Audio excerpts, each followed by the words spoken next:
बाग अदन का असल जुग्राफियाई मुकाम कौन सा है?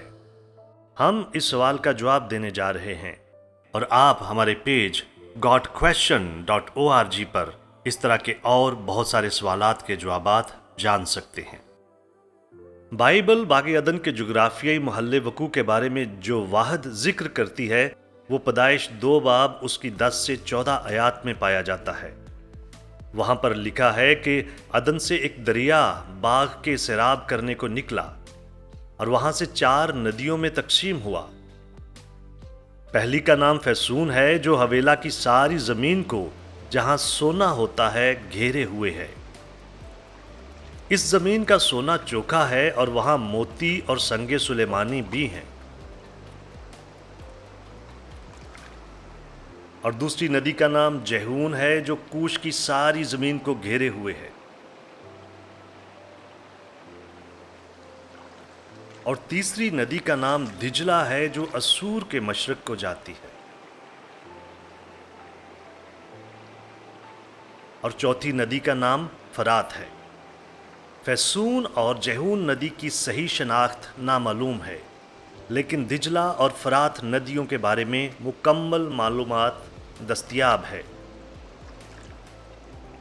अगर यहां पर जिक्र करदा नदियां दिजला और फरात आज भी उन्हीं नामों की हामिल वही नदियां हैं, तो इससे बाग अदन के मशरक़े वुस्ता और मुमकिना तौर पर इराक में वाक़या होने की निशानदही होती है। बहरहाल एक छोटा सा मुकामी तूफान भी दरियाओं के रुख को मोड़ सकता है, और नूह के ज़माने का तूफान तो एक मुकामी तूफान से कहीं बढ़कर था। तूफान नूह ने ज़मीन को जोग्राफियाई लिहाज से मुकम्मल तौर पर तबाह कर दिया था।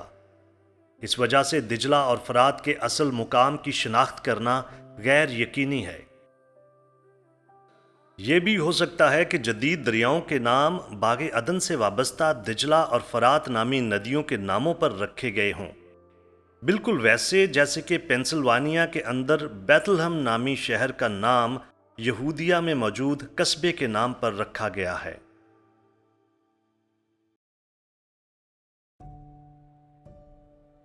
अगर मशरक़े वुस्ता वही इलाका है जहां बाग अदन था, और अगर वहां पर मौजूद खाम तेल, जैसा कि बेशतर साइंसदानों का ख्याल है, बुनियादी तौर पर गले सड़े नबाताती और हैवानी मादे से पैदा हुआ है, तो इससे दलील मिलती है कि मशरक़े वुस्ता में हमें तेल के बहुत बड़े बड़े ज़खायर मिलेंगे।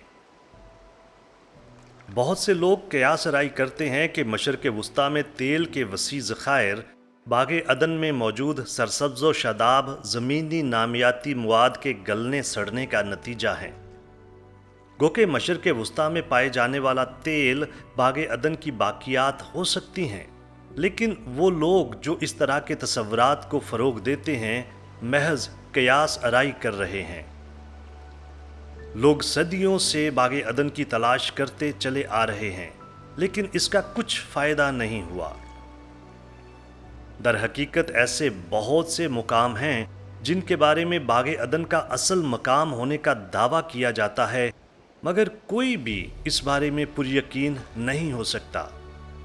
बाग अदन के साथ क्या हुआ था? बाइबल बिलखसूस इस बारे में कुछ नहीं बताती।